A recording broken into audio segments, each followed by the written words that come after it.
Jefferies जो एक global investment bank है, उसने अपने Asia specific x Japan portfolio में इंडिया का वेट बढ़ा दिया है। और ये सिर्फ टैक्टिकल मूव नहीं लगता, बल्कि एक क्लियर मैक्रो कॉल है। दूसरी तरफ टीसीएस अपने आप को एआई नेटिव फ्यूचर के लिए रीसेट कर रहा है। कंपनी के अकॉर्डिंग जो एआई वेव हम अभी देख रहे हैं, वो सिर्फ एक टेक अपग्रेड नहीं, बल्कि टिल डेट आईटी सर्विसेज का सबसे बड़ा स्ट्रक्चरल शिफ्ट है। तीसरी तरफ थर्ड स्टोरी में वेदांता का स्टॉक अब दिसंबर एंड में फ्रेश 52 वीक हाई टच कर रहा है और 15 डेज लगातार स्टॉक में ग्रीन कैंडल्स दिख रही हैं। ईयर टू डेट बेसिस में स्टॉक में 35 to 37% का जंप है, जब ब्रॉडर मार्केट कंपैरेटिवली ठंडा था। नेचुरली सवाल यह है कि ऐसा क्या हो रहा है वेदांता के साथ। हाय एवरीवन, मैं हूं निशांत और आज के वीडियो में हम इन तीन स्टोरीज को डिकोड करेंगे। पहले मेजर अपडेट में ग्लोबल इन्वेस्टमेंट बैंक जेफरीज ने चाइना और इंडोनेशिया से एलोकेशन कम करके इंडिया और ताइवान पे ज्यादा बेट लिया है। जेफरीज ने अपनी लेटेस्ट स्ट्रैटेजी नोट में बोला था कि इंडिया और ताइवान दोनों का वेट 1 और 1 परसेंटेज पॉइंट बढ़ाया जा रहा है।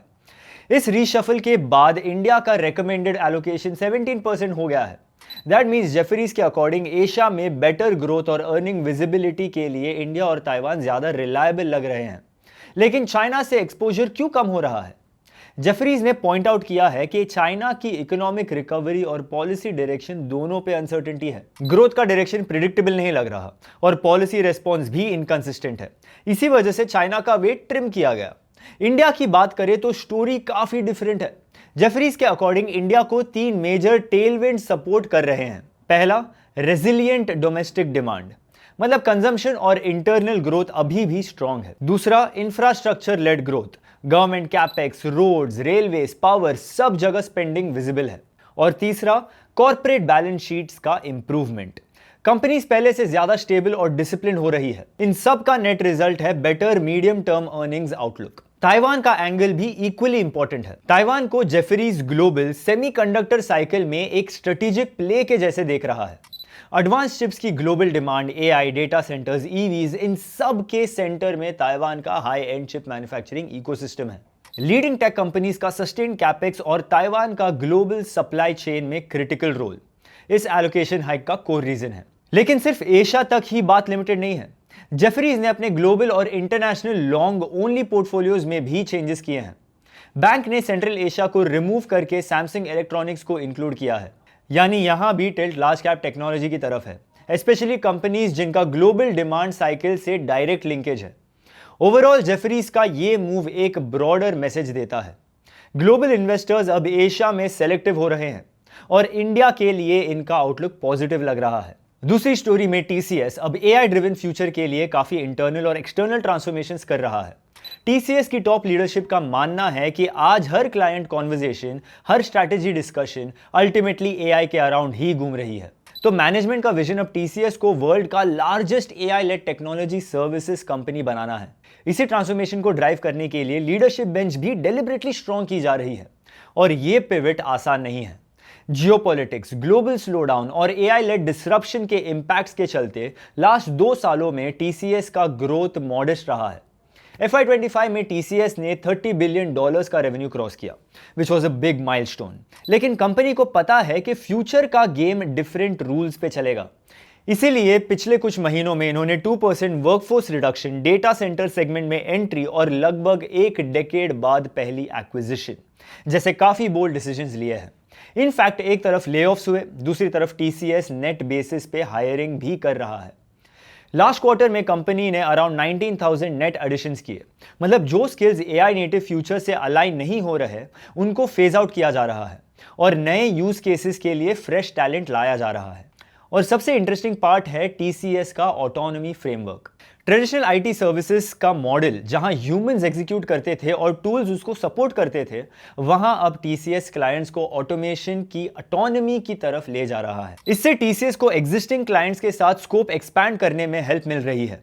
बट ट्रांसफॉर्मेशन सिर्फ क्लाइंट साइड पे नहीं हो रही। इंटरनली टीसीएस अपने 6 लाख से ज्यादा एम्प्लॉयज को एआई प्रैक्टिशनर्स बनाना चाहता है, सिर्फ एआई अवेयर नहीं। इसीलिए एम्प्लॉयज को multiple AI models, hyper scalar tools और कोडिंग असिस्टेंट्स का एक्सेस दिया गया है। साथ ही टीसीएस अपने आप को एक लाइव डेमो बना रहा है। Internal IT, HR, finance, procurement, legal, सब फंक्शंस एआई फर्स्ट रीडिजाइन हो रहे हैं। लॉजिक सिंपल है, अगर क्लाइंट्स को फ्यूचर सेल करना है तो टीसीएस को खुद फ्यूचर जैसा दिखना भी चाहिए। बिग पिक्चर में देखें तो टीसीएस का एम्बिशन सिर्फ सर्विसेज तक लिमिटेड नहीं है। कंपनी इंफ्रास्ट्रक्चर से इंटेलिजेंस तक end to end AI player बनना चाहता है और इसीलिए वो externally as well as internally AI deployments पे फोकस कर रहा है। तीसरी स्टोरी में वेदांता इस ईयर एंड पे अपने 52 वीक हाई को टच कर रहा है और इसका सबसे पहला और बिगेस्ट ट्रिगर है वेदांता का डीमर्जर फाइनली एग्जीक्यूशन मोड में आ चुका है।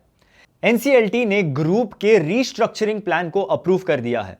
मतलब जो चीज 2023 से प्लान ऑन पेपर थी वो अब एक्चुअली इंप्लीमेंट होने जा रही है। Post demerger Vedanta group 5 listed entities में स्प्लिट होगा, aluminium, oil and gas, iron and steel, power और एक पेरेंट वेदांता लिमिटेड, जिसमें हिंदुस्तान जिंक और फ्यूचर फेसिंग बिजनेसेस रहेंगे। मार्केट को यह स्ट्रक्चर पसंद आ रहा है क्योंकि aluminium, power, oil and gas जैसे हाई कैपेक्स और हाई ग्रोथ बिजनेसेस अब सेपरेटली वैल्यूड होंगे। ब्रोकरेजेस इसको क्लासिक वैल्यू अनलॉकिंग इवेंट बोल रहे हैं और ऑनेस्टली इंडियन मार्केट्स में ऐसे केसेस हिस्टोरिकली री रेटिंग के लिए नोन है। पर रैली का सिर्फ एक पिलर डीमर्जर नहीं है, दूसरा बड़ा ड्राइवर है वेदांता का मैसिव कैपेक्स साइकिल।